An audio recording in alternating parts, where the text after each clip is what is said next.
Good evening, and welcome to the John F. Kennedy Jr. Forum. My name is Ryan Davis, and I'm a junior studying economics at the college, and I'm the chair of the JFK Junior Forum Committee here at the Institute of Politics. Before we begin, please note the exit doors, which are located on both the park side and the JFK Street side of the forum. In the event of an emergency, walk to the exit closest to you and congregate in the JFK Park. Please also take a moment now to silence your cell phones. You can join the conversation tonight online by tweeting with the hashtag Chen, Charen Forum, which is also listed in your program. Please take your seats now and join me in welcoming our guests, Mona Charen, Tchen, and tonight's moderator, Victoria Budson.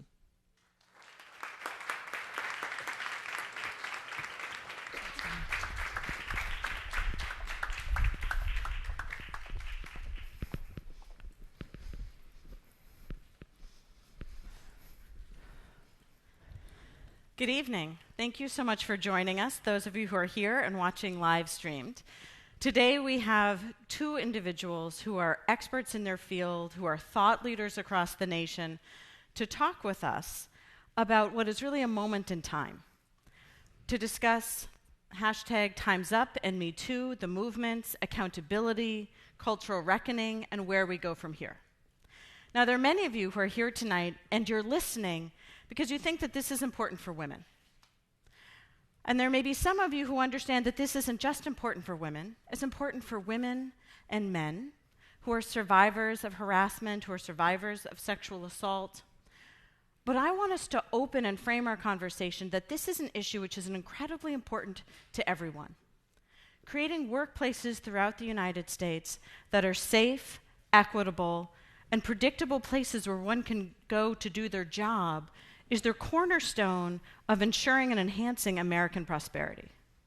It is the difference between making our best and fullest contribution, of being the most powerful economy that we can be, and having more tiles in a mosaic that inhibit a worker from being creative, inhibit someone from taking their ideas and transforming them into innovation and action, creating environments where your talent leaves. So as we talk about today, as much as we will focus on the individual, it's important for us to also focus on what does this mean for us as a community here in the United States? What does it mean in terms of how we discuss it and what those solutions are and the variations of them? And how do we move forward in a way that we're able to ascend above just politics, but get to the heart of policy and figure out where do we go from here? I'm looking forward to an interesting conversation. You will note we have 4 mics that are here in the forum today. After our discussion on stage, we'll then turn for questions, so please think of your questions in advance. I tell you that now to give a little thought. Questions always end in a question mark. And tonight, to my immediate left, is Tchen. Many of you will know and remember all of the work she did with the Obama administration as both an advisor to the president, as the executive director of the White House Council on Women and Girls, as well as Michelle Obama's chief of staff. She worked on many of the issues which touch upon the types of dialogue we'll have tonight. And since leaving the White House and all of her work there, she has gone back to private practice in a law firm and is now helping clients deal with workplace equity and those same types of issues. Further to my left is Mona Charen, who many of you, I'm sure, read regularly. She's a syndicated columnist with 150 different publications and blogs carrying her words regularly. You may have seen her on CNN. She's a frequent commentator on TV as well. Her background in politics extends many decades. She both was a speechwriter for Nancy Reagan. She worked in the communications plan for Ronald Reagan. You may have heard what will be one of my first questions to her, her comments at CPAC, which I'm going to let her sort of share and talk about, but has really been an important voice in what is an emerging dialogue. And with that, I really wanted to begin today by asking Tchen, who is one of the co-leaders of the Time's Up Legal Defense Fund, to talk about what catalyzed you to be engaged around this issue, to take up this cause to action, And how did you get here on this issue at this moment to be sitting to my left? Well, like a lot of things, some things are planned, some things are accidental. But my involvement on this issue goes back probably almost exactly 29 and a half years ago, which is the time when my son was born. Because I come to this issue as a working parent, as for most of my children's, my working life, I say single working mom. And I was a lawyer at a big law firm. I understood those pressures, but I had the resources of a partner of a large law firm, and it was hard for me.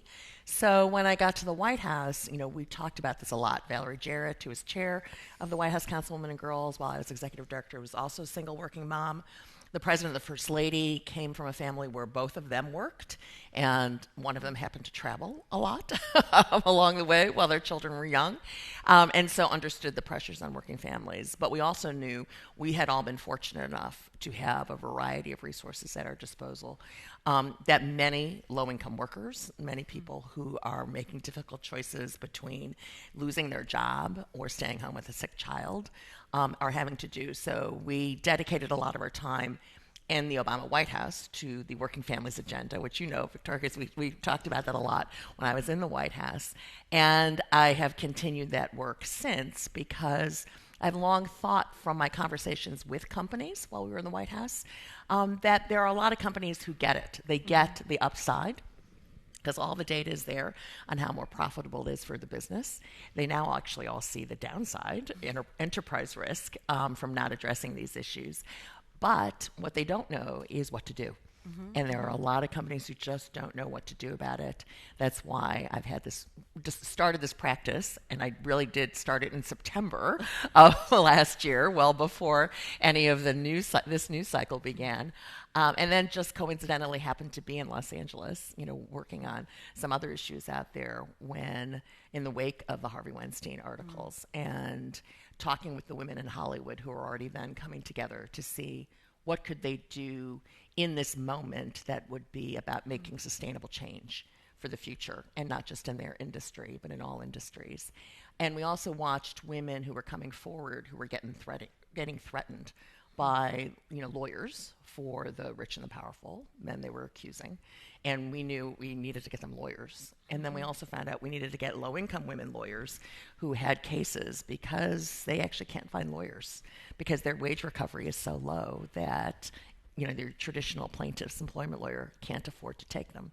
And so from all of that was born the Legal Defense Fund, the Times of Legal Defense Fund, that really, to our astonishment, has taken off as well as it has. But I think it's because it answered a real need that was out there. Definitely. Mona, can you share with us what brought you to make the remarks that you did at CPAC, and how has that catalyzed a journey for you? Okay, so for those who don't know, I was invited to speak at the Conservative Political Action Conference, which is a yearly gathering of conservative groups, and it's been going on for a couple decades now, but it has changed. In the past, it was, I joked that in the past, the craziest thing you would hear at CPAC was maybe that taxation is theft, and that and that we shouldn't have any taxation whatsoever, that kind of thing, like super libertarians. But in the recent past, it has really taken a turn and become much more Trumpified.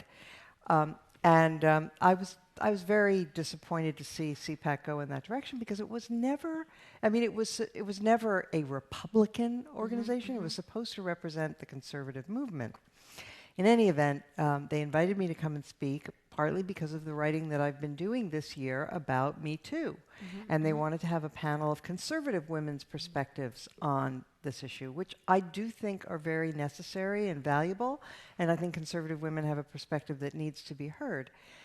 On the other hand, I was not happy to sit on a panel of conservative women and have them ignore the elephant in the room, which was the fact that the President of the United States, who is a Republican, is a known abuser of women, even brags about abusing women, and 3-time married, serial adulterer, etc. And even more important than all of that, led the Republican Party to actually endorse a credibly accused child molester for a Senate seat in Alabama. That was so far beyond the pale. And so I decided CPAC was the place to say it and to remind people that this is not the view of conservatives. It's not the view of most Republicans. And based on the response, I think I do speak for many. So I know you wrote the follow-up, the op-ed in the New York Times. Tell us a little bit about the response since then. What are you seeing in terms of the party dynamic? What are you seeing in terms of your readers, like, reaching out to you? I've been bombarded with letters. I didn't realize that so many people wrote postcards anymore, but people do. They still do send postcards. And of course, there's been a huge number of phone calls to my office, and it's been terrific. It's been encouraging, but it's also been worrying in the sense that so many of these cards and communications have been from women saying thank you, and we're hurting. We are really feeling this. Everyone I know has been sexually harassed or whatever, and thank you for speaking up for us. And it's as you know, it's not limited to any one political party or any one class or race or any of that. It's a huge, huge societal problem. And if you don't mind, what I'd like to say is that I loved your framing of our discussion here this evening as a cultural reckoning, because that is what I hope the Me Too movement will become. I hope it will be a cultural reckoning, and that we'll begin to evaluate where we went wrong as a society. It isn't just the fault of men, it's the fault of the culture that has enabled this kind of behavior and that has broken down the traditional supports that kept people from behaving really atrociously when it comes to sex. And that's a long overdue reckoning that I hope we can begin. So drawing upon the notion of this cultural reckoning, so since the election, we've seen a number of things get catalyzed. Where before you might have many women who would turn to each other and share a perspective or a view. They might tweet about it, they might post about it on Facebook, they might share a reflection. You had very few women and men taking to the streets. With the Women's March, you had the largest single march, not only in the history of the United States, but the only march to ever catalyze so many demonstrations in different locations around the globe. So through a coalescence of cultural factors, what you have is women getting up and off the couch and saying, this is not okay. So we had a demonstrated, visible cultural movement, and then built upon that, #MeToo, and then Time's Up, that we see cutting across race, class, gender, party, and geography, which are very powerful things for a movement to be able to coalesce and cut across within the United States. As we're looking at those types of intersectionalities, I wondered if each of you could talk about how you see that in regards to this movement and how you think that will impact where it goes from here. Tina, will you start? Well, I will say, oftentimes when I talk about gender discrimination, I say gender discrimination is one of the things that has cut across all of those things, including time. It has been around with us from time immemorial. Culture. In every culture, we see gender discrimination. It has cut across religion. It cuts across socioeconomic status. It cuts across, now we see it in every industry. For the Time's Up Legal Defense Fund, since we started and announced it January 1, and this is without doing any outreach so far, we've had over 2,000 requests for help from women, mostly women, a few men, from 60 different industries, all walks of life, who have complained and have come forward seeking help for their workplace harassment. So, and it's time now that we actually give voice to all of those places. For too long, you and I both know this about the women's movement, that the women's movement in its original form 40 years ago was a white women's movement and had a lot of trouble trying to make sure it gave voice to women of color. And we now see we've tried very hard, and the Women of Time's Up have worked really hard to make sure we're giving voice across all levels and across all, both women of color, transgender women, cis women. I mean, going through, going every gender identity, disabled women. We really need to, as you put it in your opening, in order for our workplaces to succeed, we have to be open and encourage and be fair and equitable and safe for all workers. Because right now, if you want to be a successful company, you want the best talent. So women are 20% more likely to graduate from college than men right now. So if you want the most talented folks, you're going to have to keep women in your workplace. Diverse workplaces make better decisions. We know that if there are 30%, women leaders, you've got a 15%, more profitable business. So the upside business case data is out there and really clear that it's better for your business, and it's better for your business to be truly diverse across the board. The demography of consumers is changing. So if you want to appeal to a changing customer base, you need to be more diverse.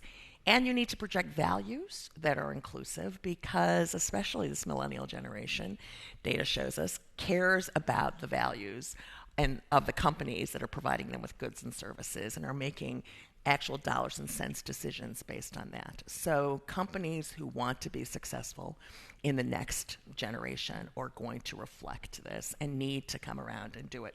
And that is what I think, the demography, the changing, environment that we have and the changing economics is as much fueling this as the social movement side. And I hope it's what will give it staying power. I'm going to be a little controversial now. Oh, that's good. We want to keep this interesting, Mona. So let's back up to something that you said. It's always existed, right? Right. Okay. Discrimination against women, of course, that's true. I won't disagree. That has always existed. Cultures change over time. Of course, there are some things we should bear in mind where our society makes other cultures look we look perfect compared to some other societies in the world. I was just reading a story today in the paper about Pakistan where a man was convicted of rape this was in a local sort of tribal court setting where the families came together. He raped somebody, and the solution that the families arrived at was that his sister would be raped in turn by somebody from the other family, and that's called justice. Okay, that's rape culture. That's what we see in some parts of the world. Luckily, we don't have that.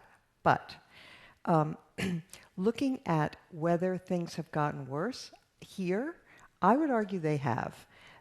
My life almost tracks perfectly with the modern feminist movement, going back to I was a child in the 1960s when Betty Friedan wrote her famous book, and the rest of them came along in the 70s, and I have seen the cultural change that has happened, not just because of feminism, but because of but feminism joined these changes. And some of them were the widespread availability and acceptance and mainstreaming of pornography, which has poisoned people's minds. It has made people think that certain kinds of behavior are normal, that really should never be seen that way. And, it's going to sound funny, but I was sexually harassed as a college student, okay? But it was nothing like what Harvey Weinstein thought he could do with these women. The idea that he would masturbate into a potted plant at a restaurant, the fact that men in Washington who were in powerful media positions rubbed their erect penises against women who were sitting in their offices, that is a level of sort of vile behavior that is new. I mean, some people may have done it in the past, but it has become normalized now and very widespread. And I think it's partly because we've dropped all the barriers about what's decent, what's indecent, what kind of behavior is okay. Watching porn is something everyone does. It invades our entire social consciousness at all times. So I do disagree. I figured. Well, and it's not necessarily about the role of pornography, but I really don't think that the pervasiveness of this is new. It is, I think the fact that we know about it is new. The fact that it has a name is new, right? I mean, it's been 50 years since Title VII, was passed, but sexual harassment took another 20 years to really, get to the Supreme Court and be named as a thing. I think that women in the 50s, and we have more women in the workplace, so the opportunities to commit these offenses were less in the workplace. But, what was portrayed in Mad Men as a fictionalized series is true. No, it's fiction. It is not. It is not. I mean, I can tell you that there are women of my mother's generation who could tell you stories about what happened to them who were in the workplace. It just was not named and not talked about. It was under the covers. It is, I would submit, the reason we see so much of it now is not because the prevalence has necessarily gone. The prevalence may have gone up because there are more women in the workplace, but I do not think that the behavior is the result of some change in behavior. I think predatory behavior, I think people in power, men in power, exerting their power over people who they can exert their power with, has been around for a very long time and has been as egregious as it is now.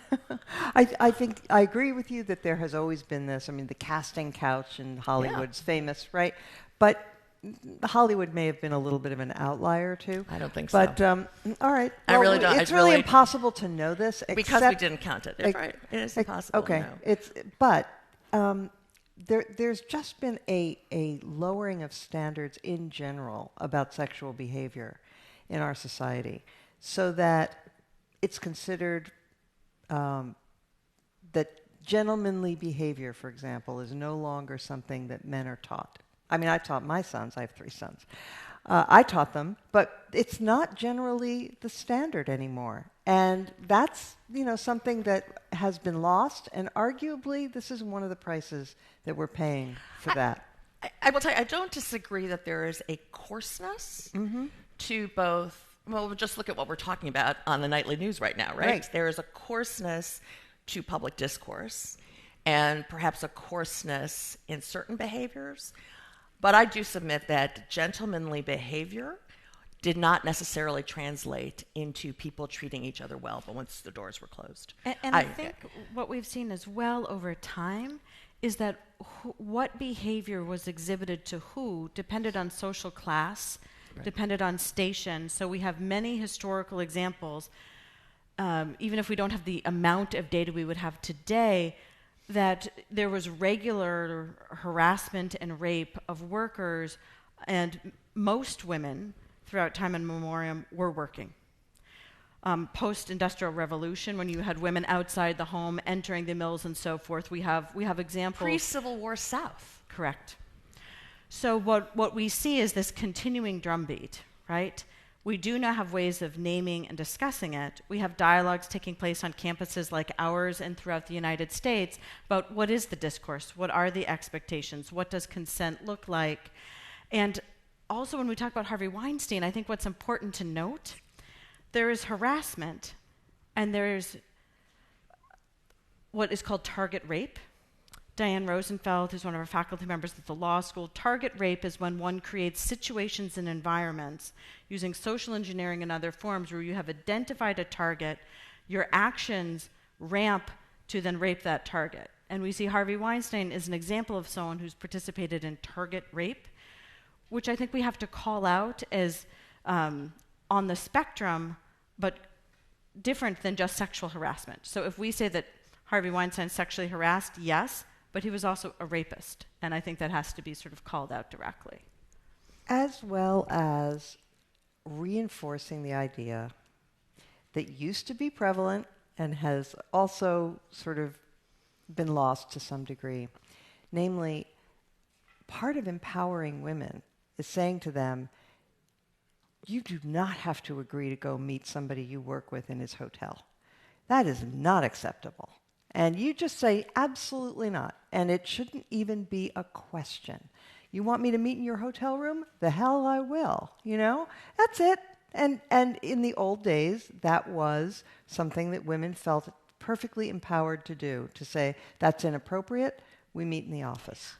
Again, Ron, I'm not sure that I don't know that there's a temporal thing that it used to be, women used to have the ability to say that they don't have now, because I also think and to understand the situations that young workers who are trying to establish their career put in. There are a lot of meetings. This is not just in the entertainment industry.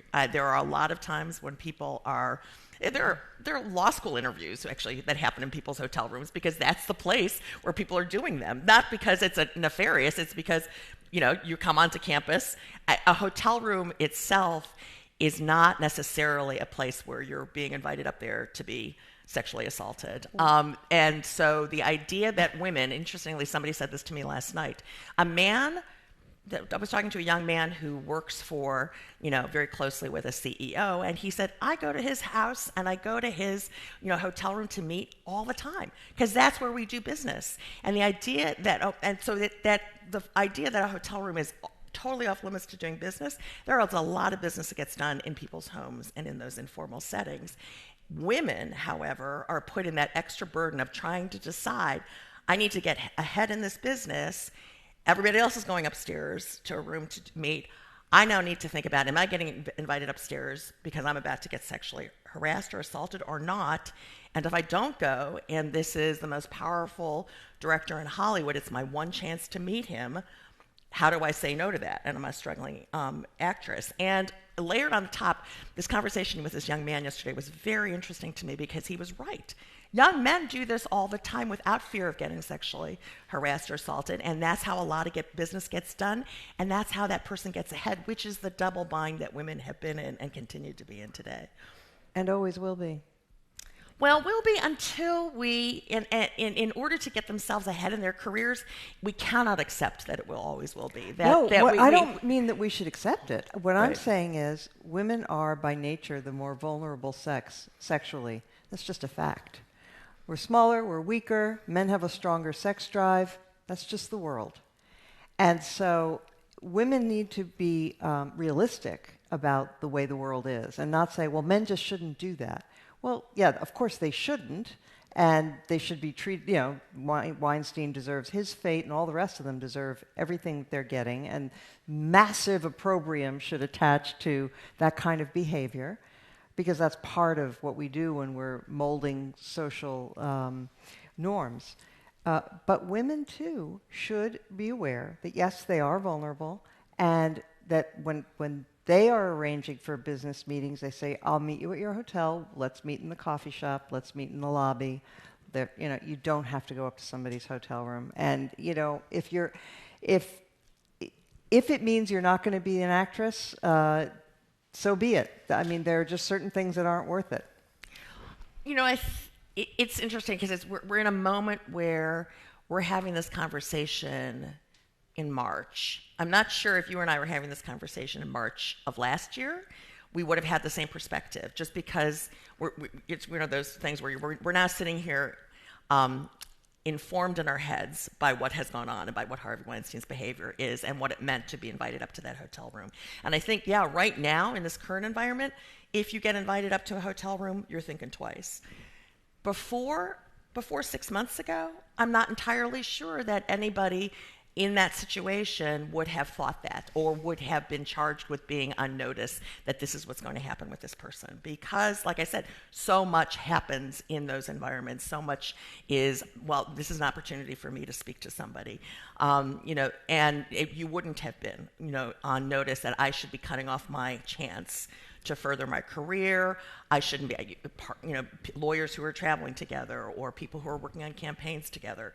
Like I said, there a lot of times you're in a foreign, out of town. You don't have an office that you're going to sort of finish preparing the next day to go to court. Right. Which is why I think I've been in hotel rooms where that's the only place we had to sit at. And sit down and figure out what to do the next day in court, because we're not doing it in the bar down in the lobby. And there's no way I would have known before these most recent stories have come out to say, oh, this is a red flag. No, this is actually something I've got to do for my job. But women, as you were saying in your earlier remarks, women are incredibly good employees. Women are smart. They're incredibly conscientious. They're all those things. The studies show this. That's a form of power. The employers do not want to lose the services of women. Hollywood to one side, that's an unusual situation there. But women have to set the standards and say, if you want me, these are my rules. This is what I do. I don't meet in hotel rooms. Well, again, it's harder. I just want to make one point. No, please. I think, Mona, for me as a young lawyer, I could maybe do that if I know that I'm a valuable lawyer. For me as a hotel worker, hotel workers don't get invited to people's hotel rooms. Hotel workers have to clean people's hotel rooms. And they have.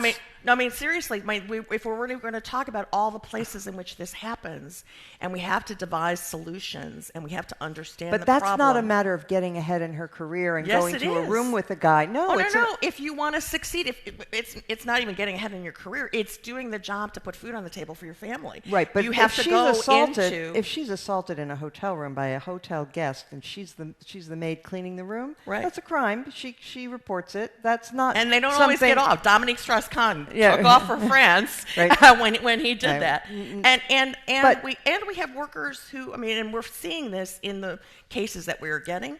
Part of the problem, Mona, that I'm worried about for these workers is we have situations where they are getting raped, they are reporting it, and the solution for the employer is to fire the worker. We still have that happen. Right. We have a young woman, Maylin DeVoe, who gave her story to the Washington Post 3 weeks ago, who was connected to a Time's Up lawyer, hotel cook, raped by a hotel engineer in a closet on the hotel premises, reported it, was fired. That is actually what happens. Sign me up. I'll help her. Absolutely. So moving from that dialogue about how do women as individuals navigate, what is the individual's choice of where they can and cannot apply pressure, and again remembering that we have women across all the different spectrums of socioeconomic capacity, ability, security in the United States. How do we now move from the conversation about what each woman does to navigate to what are the systemic shifts that can be made so that the burden isn't placed on each woman? To the point of women having power, right? The majority of people in the United States to get associates, college, and postgraduate degrees now are female. The largest purchasing power in the United States over the next 20 years will shift to Latina women. Every major city in the United States by 2040 will be majority minority. So looking at the world ahead, what are the systemic shifts so that each woman isn't navigating this on her own? So one of the things I think is important to talk about, and I try to do this every time I speak about these issues, is to remember that, in my view, sexual harassment's the tail end of the process. Right? And it would be a mistake for us to focus, when talking about systemic solutions, to focus only on sexual harassment. Because sexual harassment is what happens when you actually don't have truly diverse workforces. And I am worried in this current environment that one of the solutions will be, we'll put out a bunch of new sexual harassment, policies, we'll do another round of training, we'll dismiss a few people, and everybody will be like, well, we're all done, which we won't be. Because to really address some of the core issues is, I believe, we have to create more fair and equitable workplaces. We have to have workplaces that look like what the population looks like, that are 50% women, that have more minorities and people with disabilities and others in the workforce, and that everyone who's in that workforce truly feels valued, feels safe, has an equal opportunity to move up the ranks. So that means working on the structural barriers that keep women and minorities from staying and getting into jobs, staying in jobs, and succeeding in jobs. So things like equal pay, paid leave, flexible work schedules, fair and transparent hiring and retention and promotion practices. We have to look at that holistic view of what building a 21st century workplace really looks like. You've heard me say this before. The work rules that we exist under right now, like the 9-to-5 work shift and no flexible hours, no working from home, are rules that were developed in the Industrial Revolution in not the last century, but the century before. And we need to be more flexible. We need to use the technology we have. We need to address what are the changing needs of a 21st century workforce and build workplaces. And that's the fundamental work that we need to do to build both workplaces that will be more profitable and ones where people will succeed, and I submit ones that will be safer and will not force individual women to have to navigate those choices. Well, I have a different perspective. I actually hope that we can, women, of course, should band together and should help one another. in their workplaces. That's important, so that if it's not just one person's word, but that if somebody in the office, and believe me, everyone always knows who the guy in the office is who's handsy. The women should help each other. That's one potential solution. But pulling the lens back, I hope that we can begin to reevaluate how we are socializing all of our young people. The emphasis needs to be on character and on decency, that you don't treat people like objects. You treat people, each person is an end in him or herself. They deserve respect. It's gross to treat people as sex objects, whether you're a man or a woman, though it's usually the men. Sorry, but it's true. And I'm hoping that as we can sort of begin to realize that these are problems of character, as much as they are problems of office organization or, intersectionality or whatever else, then maybe we can focus on how we instill character better. Our kids are growing up, a lot of them, without two parents, without stable environments. The entertainment that they consume tends to have a pretty nihilistic content, whether it's Game of Thrones or Mad Men, which I think Mad Men presents a distorted image of the 60s, but whatever. So I'm hoping that as a society in general, we can begin to say, our job is to create, when you all become parents, your first and most important job in life, leaving aside whatever you do in your career, your most important job in life is going to be, what kind of a parent are you going to be? How well are you going to raise the next generation? And how much are you going to teach them about respecting other people and not treating them as means instead of ends in themselves? And that's part of the challenge. Well, I will agree in a different, with what I think that your perspective in a slightly different way, which is I do agree that part of the solution here is to break the culture. And one illustration, which will be familiar since we're on a college campus, is what we did around Title IX and campus sexual assault. And we did a lot of work in the Obama administration about making clear that college campuses need to have a response to sexual assault on campus. Among the things that we did was to start a campaign called It's On Us, which was designed as a student-led effort to actually hold perpetrators accountable, support victims, and say we don't accept a culture in which sexual assault is okay, and have that led by students, have it led by the captain of the football team and the president of the fraternity, and it's on 500 campuses, and we have young men as well as women stepping up to do that. And I've been doing this work for 45 years, and as I told the students every time I see them, they are my greatest hope that we are breaking that culture, because they are seeing this differently, including the young men. We need bystanders who will step up and now say, it's not okay to lace somebody's drink during freshman week. It's not okay, to actually just tell a dirty joke. It's not okay. This is where I think you and I are in agreement for people to step up and do that. And our young people today are sort of doing that. I have a great hope when I'm on college campuses and I meet young people who are doing that. I would also say, and I'm pretty sure you and I are going to disagree on this point, that the other issue on structural issues I'm discovering the more and more I do this work is part of the problem. I've been asking myself the question that many of us are. We have been doing sexual harassment trainings for 3 decades. Every company does it because after the Supreme Court case, in Merritt or Bank, if you are a company and you do trainings and you get sued down the road, you actually get a break if you've been doing training. So everybody's been doing sexual harassment training. Everybody has a sexual harassment policy. And I've been asking myself, what have we been doing wrong? And we're still here, right? 3 decades later, we're still here. One of the things I believe we're doing wrong is the legal limits of what is actually illegal under the law is quite limited. It is a very limited set of behaviors that are actually viewed as sexual harassment. The policies all track the same legal language, so only a limited amount of conduct is actually illegal under the sexual harassment policies.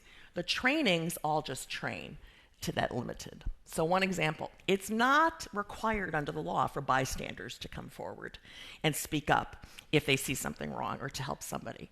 But I've said to companies, I said, don't you want a company culture, right, that doesn't, to your point, right, that doesn't accept the behavior, that if you see the behavior, will step up, except most trainings, sexual harassment trainings in the past have said it's not required. Might be nice to do, but you're not required in this company to do that, and you tell your employees that.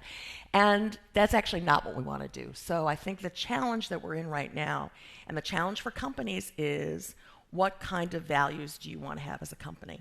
And you may have to get yourself out on a legal limb a little bit to go beyond what the law requires. But if you want to have a culture where everyone values each other and supports one another, speaks up for one another, you may actually have to go beyond what the legal limits of the law are. You may actually have to set out a code of conduct about the culture that you want to have in your workplace, that you want to convey to your customers and consumers, that goes beyond what is a very low limit right now in the law. There was a 19th century writer who said, the law allows what honor forbids. I'm thinking that through. And while you're thinking that through, this is the moment where if people want to come to the mics, and remember when you're asking a question, identify yourself, and then you can ask your question, which should end in a question mark, and we ask people to ask just one question. And while we're waiting for people to come up, I wanted to ask each of you, this has been a time period which has been very polarizing around some of these issues. My final question to each of you will be to ask you to give some reflections on where you see this in terms of the parties and where we're going. And you can think about that for the close. And we'll take our first question here. Great. Thank you. First of all, just a very big thank you to you both. I think the work you're doing is phenomenal and it's very encouraging.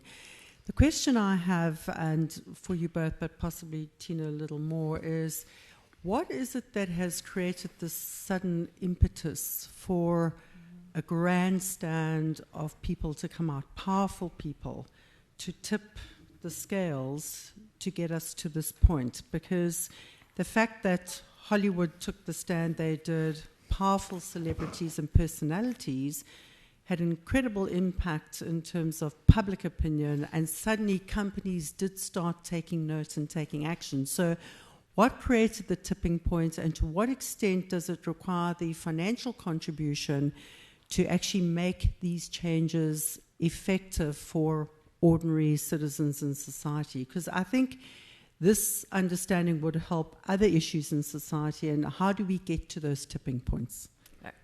There's a lot of questions in that question. But let me try, and Edishimoto, I'd be interested in what you think too, because there's been, you all here at the Kennedy School and elsewhere are going to study this moment for what brought us to this tipping point for years to come, I think, because there's an unusual confluence of things happening, any one of which could be it. You know, it could have been the 2016 election, it could be the broader political environment that we're in, it could be, quite frankly, the hard work of some pretty good journalists who brought issues to light. And it could be the momentum that has been building on the data that we have around diverse workforces. The one additional element I think that's been unusual here that has caught the public consciousness is, I think, the involvement of Hollywood, because it's not like we didn't have a Anita Hill come forward before. It's not like we didn't have a 2016, election and the tape on the bus kind of moment before, none of which kind of quite fueled this a particular moment that we've had in the last 6 months. And I think for the American public, it was different to see somebody that they thought they knew. We all think we know celebrities. They're in our televisions. We live with them. We're fans of them. We have a relationship to celebrities that's actually more personal than it truly is. But we think that, about that. And for so many Americans to see somebody they thought they knew, an Ashley Judd or someone like that, coming forward with this very intensely personal, painful thing. And people related to it, and I think in a way that they didn't to Anita Hill, because they didn't know Anita Hill outside of the moment she was in when she was testifying. That combined with social media, which allows individuals to then speak up and be heard in a way that we've never had before, ever, in our history, in human history, that gives individuals a power and a voice, so that if you were in the Me Too moment, you then had a place to go say it, right? And to say it in a way that got instant recognition. What would you have done before social media? You would have told, 5 friends who would kind of do that. It wouldn't have quite done it in a way that you could relate to that celebrity that you would knew, and you could feel a community with that celebrity that is also experiencing it. So that, I think, has given this a velocity and an intensity, and then allowed it to spread across so many industries, so that now it's like, oh, it's not just the entertainment industry, it's the finance industry, it's the hotel industry, it's steel workers. All of a sudden you see this. Silicon Valley. Right, it's Silicon Valley, and it just, and that's why I think it keeps building on itself to expose what's been going on. All right, so I'll just second everything that Tina just said. It took us out of 45 minutes, Mona, to get to that point. Picture. Okay, that's good. With this added little note, which is, because I haven't mentioned it yet, and here we are 40 minutes in, and but my preferred theory about why this is happening now is because I have a book coming out in June called Sex Matters, and this dovetails perfectly with some of the arguments that I make in my book. It's available for pre-order on Amazon. Next question. Well, speaking of relating to celebrities, Brigitte Bardot recently in an interview said that the Me Too movement was hypocritical, ridiculous, uninteresting. She said she had never been sexually harassed. She said that many actresses flirt with producers to get roles and then later talk about it to get attention. There was another 100 French women, including Catherine Deneuve, who said that she stood by that letter, even though the American media portrayed it differently. So, I mean, we may not be perfect. We may look perfect compared to other societies, but we certainly often look foolish, too. There's kind of a bandwagon effect, isn't there, going on with this Me Too movement, which tends to create a tempest in a teapot for many people, where people exaggerate and tag on to movements to get attention, and where people aren't given a fair hearing when they're falsely accused of something. I mean, I don't see that hardly any man that's been accused of anything has gotten a fair trial. They've been hounded in the media out of their position, and that's the last you ever hear from them. So, I mean, we need to take into account that not all of this is actually accurate or sincere, too, don't we? I mean, there's a lot of women that have a different take on this, too, aren't there? Let me take a crack at that. It's as with anything, there are people who go too far. There are people who call themselves part of the Me Too movement who, for example, suggest that if they've had a bad date, that amounts to something like sexual assault. That's obviously a bridge too far. But regarding the people who have been fingered, the prominent celebrities, the Matt Lauers and so on and so forth, almost all of them have basically acknowledged their guilt. It's hard to think of any who have said, no, this didn't happen. So I haven't really seen a huge railroading of innocent guys. But, I'm open to the possibility, and we obviously have to guard against it, because you're right, there are, these railroading parties can happen. But I don't think I've seen that much of it this time. Yeah, I mean, I think in most of the reported cases, there have been internal investigations. That's what's led to their dismissals. I mean, the other thing to bear in mind is, as much as from time immemorial, that it has been the myth that there are rampant false rape accusations. And actually, the data shows us that, the rate of false rape accusations is somewhere in the neighborhood of 6 to 10%. And it's kind of obvious why it's so low. People who come forward, more often than not, a victim who comes forward is pilloried, is actually put through the ringer on the accusations that he or she has made. And in the workplace, it is especially the case, like the hotel cook I told the story about, it's more often the case you're retaliated against. What we know is 3 out of 4 people who are victims of sexual harassment, actually right now, based on the data, they do not come forward. And part of the reason is because 3 out of 4 of the people who do come forward, who filed claims with the EEOC, for example, report having been retaliated against. And retaliation comes in a lot of forms. It's not just loss of your job. It could be you get your office moved to somewhere less desirable. You don't get the next good assignment. It might not happen right away, but 6 months from now, when somebody's up for a promotion, you don't get that promotion. So that happens more often than I think the false accusation happens. Hi there.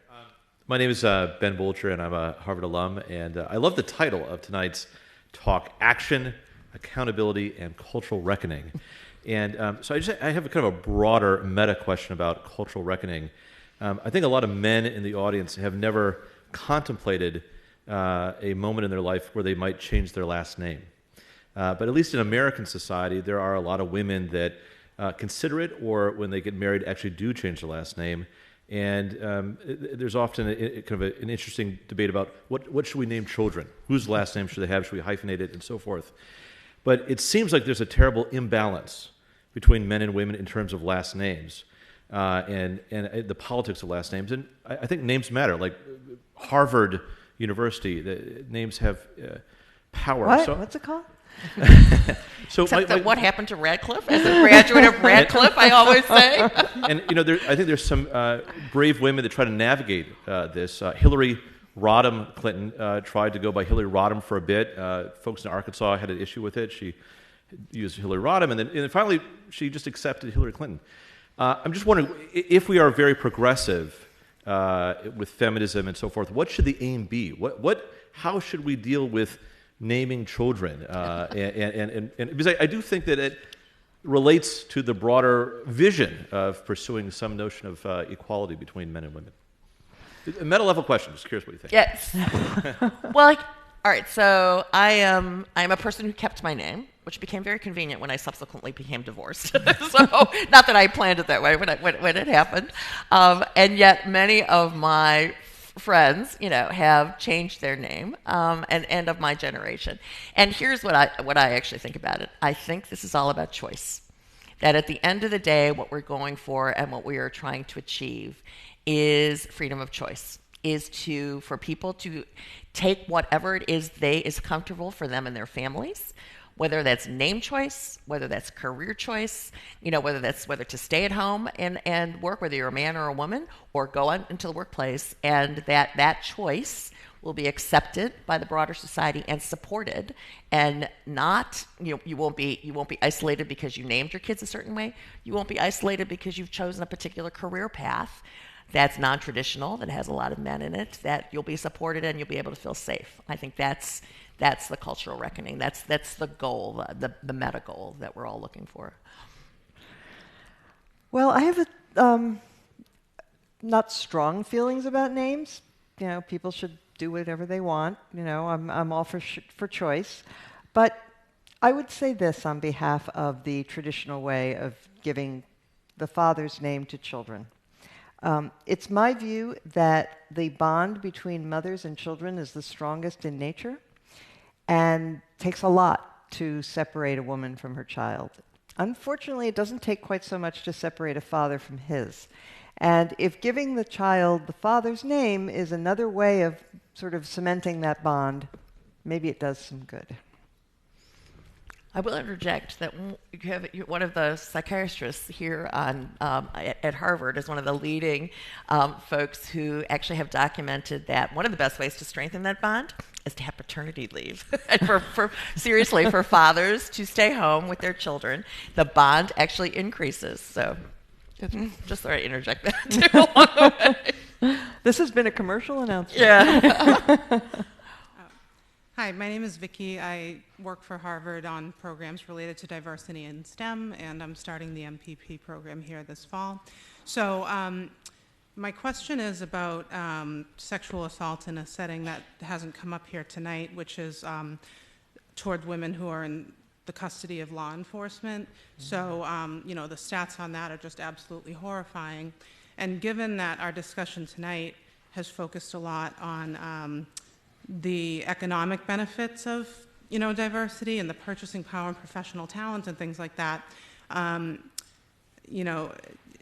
can the Me Too movement avoid leaving the women behind who who are not in a position to bring that to the table, right? And how does this analysis put us even more at risk of doing that? And I guess I'm especially interested in Tina's answer because of your work in the executive branch and the Council on Women and Girls. Thank you. So I will say that we should not forget the broader issues of violence against women, which is what I would put this in the category of. And it's something that I did do a lot of work on. And we need to continue to work on combating violence against women in all sorts of forms, whether it's women in law enforcement custody, it's women at the hands of their landlords, it's sexual abuse on campus that we've mentioned. One of the things, though, for Time's Up, and now I'm speaking just for Time's Up, that we have had to do, in fact, is to stay focused on sexual harassment in the workplace. Just because that's a pretty broad swath in and of itself, and the way in which those issues came up for the Time's Up folks and how we're addressing them, we've needed to stay focused, at least, and that's what, for example, the Times Up Legal Defense Fund. It is, I should note, and I overlooked this earlier, that we are grateful that the Times Up Legal Defense Fund is housed within the National Women's Law Center, which is a 45-year-old, broad-based women's rights organization. So that is the home. And if anyone wants to volunteer, is in need of help, wants to contribute, you can go to the National Women's Law Center website, nwlc.org, both for the Time's Up Legal Defense Fund and on the broader issues you're raising around gender discrimination and violence against women. So we do need to work across the board on all of those issues.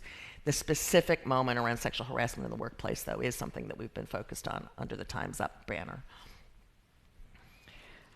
Just a brief comment. I would just say that's not sexual discrimination. That's criminality, and it's always been a problem in our society and in all societies, and we have to do everything we can to keep people who are supposed to be the law.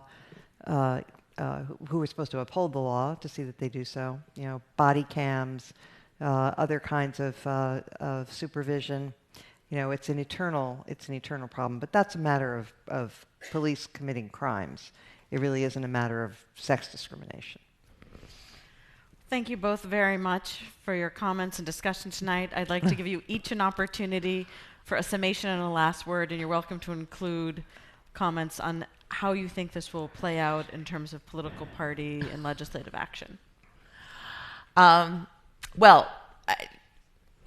politics are kind of clear,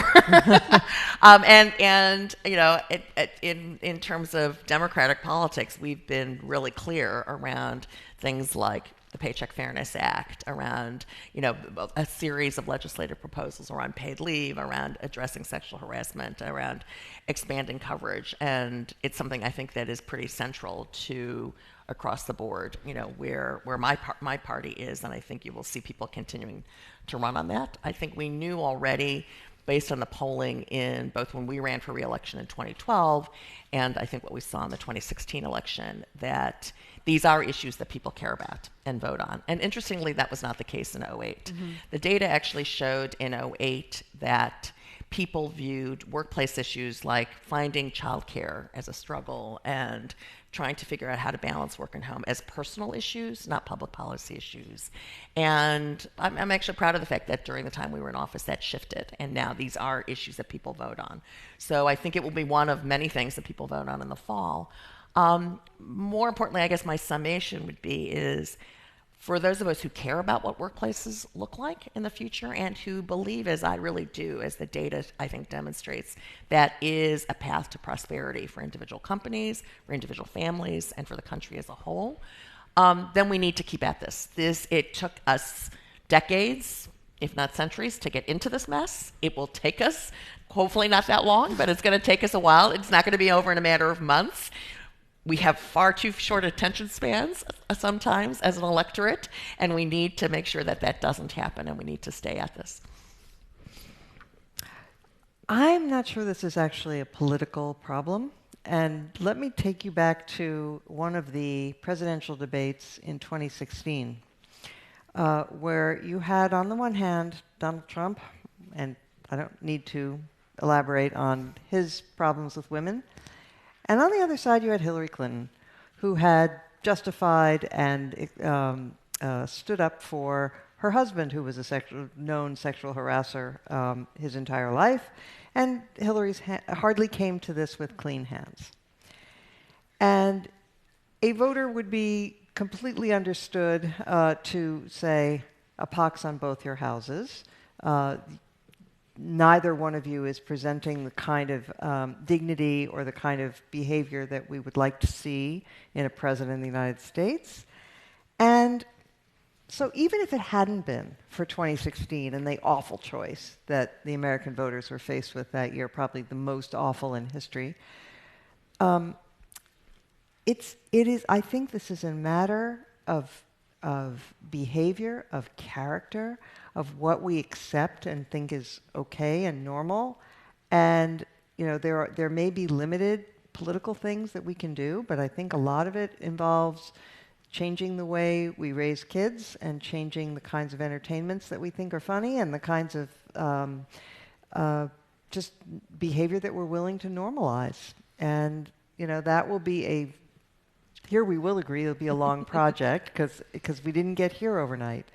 But I think the Me Too movement is, in a sense, a cry of anger and resentment and bitterness on the part of women who do not like the sexual ethos that the sexual revolution has given us. They don't like the fact that they're being pawed and grabbed and treated as property by men. And maybe this will cause them to rethink the kind of libertine sexual mores that have characterized our society for the last 40 years. I want to thank both Mona Charen and Tina Tchen for being part of our discussion today about how we eradicate sexual harassment, how we're existing this particular moment in terms of Me Too and Time's Up, and the importance of ensuring that not just women, but women and men and all workers have dignity, respect, and the ability to do their jobs and fully contribute in society without being hampered by power dynamics and misuse of power. If you have friends who you'd like to also hear and learn about tonight, I want to thank our AV team that has this live streamed and people can watch it after. And I'd like to thank the Forum and the Institute of Politics staff who makes all of this possible. Thank you. Thank you.